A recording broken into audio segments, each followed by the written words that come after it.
Sir ప్రక్రియను పట్టించుకొని కాంగ్రెస్ నేతలకు సీఎం రేవంత్ రెడ్డి వార్నింగ్ ఇచ్చారు. కొందరు హైదరాబాద్లో కూర్చొని పనిచేయడం లేదన్నారు. క్షేత్రస్థాయిలో పనిచేయకుంటే కుదరదని తేల్చి చెప్పారు రేవంత్ రెడ్డి. ఆగస్టు 3 వరకు నాయకులెవరూ గాంధీ భవన్కు రావద్దని స్పష్టం చేశారు. ఎన్నికల ప్రచారం తరహాలో రాబోయే 10 రోజులు నాయకులందరూ నియోజకవర్గాల్లో తిరగాలని సూచించారు. అన్ని జిల్లాల్లో సోమవారం ఇన్ఛార్జి మంత్రులు ఎస్ఐఆర్పై సమీక్ష చేయాలన్నారు. ఈ నెల 30న పూర్తిస్థాయి సమీక్ష ఉంటుందని రేవంత్ రెడ్డి స్పష్టం చేశారు.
సర్ ప్రక్రియను పట్టించుకొని కాంగ్రెస్ నేతలకు సీఎం రేవంత్ రెడ్డి వార్నింగ్ ఇచ్చారు. కొందరు హైదరాబాద్లో కూర్చొని పనిచేయడం లేదని వార్నింగ్ ఇచ్చారు.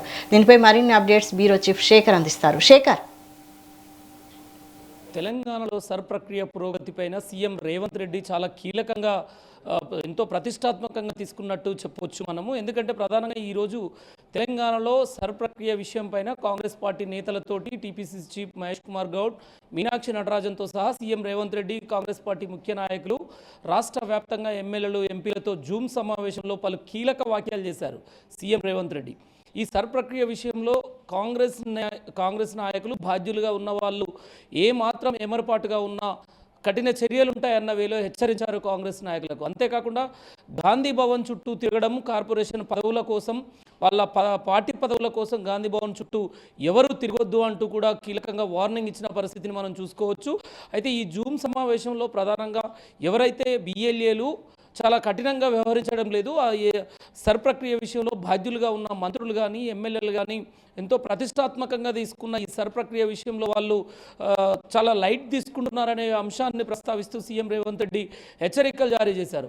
హైదరాబాద్ చుట్టూ తిరగడం, బాధ్యతలు అప్పచెప్తే పార్టీ పరంగా సర్ ప్రక్రియ విషయంలో బాధ్యతలు అప్పచెప్తే కూడా ఏమాత్రం పట్టించుకోకుండా లైట్ తీసుకుంటున్నారు అంటూ సీఎం రేవంత్ రెడ్డి అసహనాన్ని వ్యక్తం చేస్తూ కాంగ్రెస్ పార్టీ కార్యకర్తలకు వార్నింగ్ ఇచ్చారు. ఎవరికైతే బాధ్యతలు అప్పచెప్పామో ఆ ఎమ్మెల్యేలు కావచ్చు, పార్టీ ఇన్ఛార్జీలు కావచ్చు, మంత్రులు కావచ్చు, ఖచ్చితంగా సర్ ప్రక్రియ విషయంలో ఏదైతే ఆగస్టు 3 వరకు డేట్ పొడిగించారో దీన్ని అవకాశంగా భావించి ఎంతో ప్రతిష్టాత్మకంగా సీరియస్గా తీసుకొని రాష్ట్ర వ్యాప్తంగా 119 నియోజకవర్గాల్లో సర్ ప్రక్రియ విషయంలో చాలా సీరియస్గా పనిచేయాలి అంటూ సీఎం రేవంత్ రెడ్డి పార్టీ నేతలకు కీలక సూచనలు చేశారు. అంతేకాకుండా పార్టీ పదవుల కోసం పొద్దుగాల లేస్తే గాంధీ భవన్ చుట్టూ తిరుగుతున్నారు అనే అంశం పైన మహేష్ కుమార్ గౌడ్, కీలక నేతలు ఎవరు అపాయింట్మెంట్ కూడా ఇవ్వద్దు, వీళ్లకు ఆగస్టు 3 వరకు నియోజకవర్గాల్లోనే పనిచేయాలి, సర్ ప్రక్రియ పైనే ఎప్పటికప్పుడు అప్డేట్లు ఇవ్వాలి, గాంధీ భవన్ వేదికగా సర్ ప్రక్రియ విషయంలో బిఎల్ఏల పనితీరును పరిశీలించాలి, బిఎల్ఏలు చేసిన ఆ అప్డేట్స్ని ఆధారంగా గాంధీ భవన్లో ఎప్పటికప్పుడు పరిశీలించాలి, బిఎల్ఓలు ఇచ్చిన నివేదికలు ఫైనల్ కాదు, వాటిపైన పూర్తి సమాచారాన్ని సేకరించి ఎప్పటికప్పుడు చెక్ చేస్తూ ముందుకు వెళ్ళాలి అంటూ కూడా సీఎం రేవంత్ రెడ్డి సీరియస్ అయినట్టుగా తెలుస్తున్నది జూమ్ సమావేశంలో. అంతేకాకుండా మంత్రులు ఎవరైతే ఉన్నారో, ఎమ్మెల్యేలు ఎవరైతే ఉన్నారో వాళ్ళకు బాధ్యతలు అప్పచెప్పాము సర్ ప్రక్రియ విషయంలో. వాళ్ళు ఉదయం లేవగానే మార్నింగ్ హైదరాబాద్ చుట్టూ తిరుగుతూ హైదరాబాద్ కార్యక్రమాల్లోనే పార్టిసిపేట్ చేస్తున్నారు తప్ప నియోజకవర్గాల్లో వెళ్ళట్లేదు. కింది స్థాయిలో గ్రామాల్లో వెళ్ళి సర్ ప్రక్రియ పైన అవగాహన, ఎలా జరుగుతున్న తీరుతెన్నులపైన, దాని పురోగతిపైన ఎవరు సమీక్షలు నిర్వహిస్తలేరు. ఇకపై ఆగస్టు 3 వరకు ఎవరు హైదరాబాద్లో ఉండొద్దు, గాంధీ భవన్ చుట్టూ అసలే రావద్దు అంటూ కొన్ని ఆంక్షలు విధించారు సీఎం రేవంత్ రెడ్డి. ఈ అంశాన్ని మహేష్ కుమార్ గౌడ్ కానీ ప్రతి ఒక్కరూ ఈ బాధ్యులుగా ఉన్నవారు దాన్ని పరిశీలించాలి. వాళ్ళని ఎప్పటికప్పుడు బాధ్యతలు అప్పచెప్పిన వాళ్ళకి బిఎల్ఏలు సరిగా పనిచేస్తున్నారా లేదా, ఆ సర్ ప్రక్రియ పైన ఆధారాలను ఎలా సేకరిస్తున్నారు, అంటే అర్హులైన ఓటర్లు చాలామంది వాళ్ళ ఓటు హక్కును కోల్పోయే అవకాశం ఉంది. గత అనుభవాలను దృష్టిలో పెట్టుకోవాలి. పశ్చిమ బెంగాల్ లాంటి రాష్ట్రంలో సర్ప్రక్రియ విషయంలో ఎంత అన్యాయం జరిగిందో, ఎంత ప్రభుత్వాలే కూలిపోవాల్సిన పరిస్థితి వచ్చింది, ప్రభుత్వాలు మారాల్సిన పరిస్థితి వచ్చింది. ఈ నేపథ్యంలో కాంగ్రెస్ పార్టీ ఎంతో సీరియస్ తీసుకున్న ఈ నేపథ్యంలో సర్ప్రక్రియ విషయంలో ఎందుకు ఇంత లాలుచి పడుతున్నారు, సర్ప్రక్రియ విషయంలో ఎందుకు సీరియస్ తీసుకోవడం లేదు అంటూ సీఎం రేవంత్ రెడ్డి అసహనాన్ని వ్యక్తం చేసినట్టుగా తెలుస్తున్నది.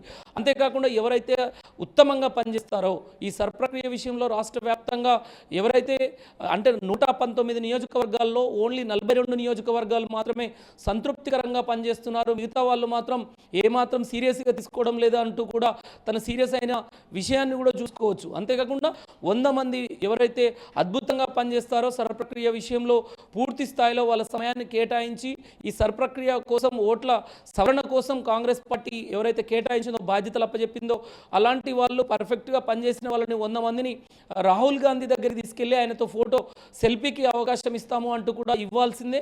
ఆ దిశగా ఎవరైతే పనిచేస్తున్నారో వాళ్ళని కూడా లిస్ట్ తయారు చేయమని చెప్పి కూడా సీఎం రేవంత్ రెడ్డి గట్టిగా ప్రతి ఒక్కరికి కాంగ్రెస్ శ్రేణులకు ఎవరైతే జూమ్ మీటింగ్లో పాల్గొన్నారో వాళ్ళకు ఆదేశాలు జారీ చేశారు.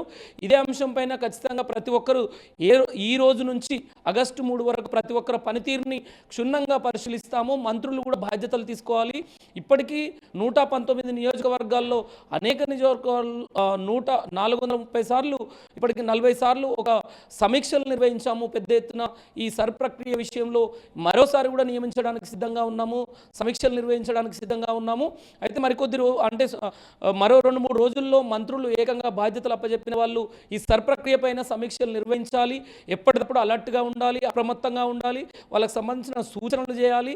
బిఎల్ఏలకు కూడా సూచనలు చేస్తూ కింది స్థాయిలో ఎలా వెళ్తున్నారు, ఎన్యూమరేషన్ ఫామ్లు నింపే విధానంలో సహాయకులుగా తోడ్పడుతున్నారా లేదా అనేది ఎప్పటికప్పుడు రిపోర్టు తెప్పించుకోవాలి అంటూ మొత్తానికి జూమ్ సమావేశంలో సీఎం రేవంత్ రెడ్డి కీలక వ్యాఖ్యలు చేశారు. కాంగ్రెస్ పార్టీ మంత్రులు, ఎమ్మెల్యేలు హైదరాబాద్లో మకాం వేయడం కాదు, నియోజకవర్గాల్లో వెళ్ళి కింది స్థాయిలో గ్రామాల్లో పనిచేయాలి, కాంగ్రెస్ కార్యకర్తల కోసం ప్రజల కోసం ఉండాలి తప్ప గాంధీ భవన్ చుట్టూ తిరగడం మానుకోవాలి అంటూ కూడా చాలా సీరియస్ అయిన సందర్భాన్ని చూసుకోవచ్చు.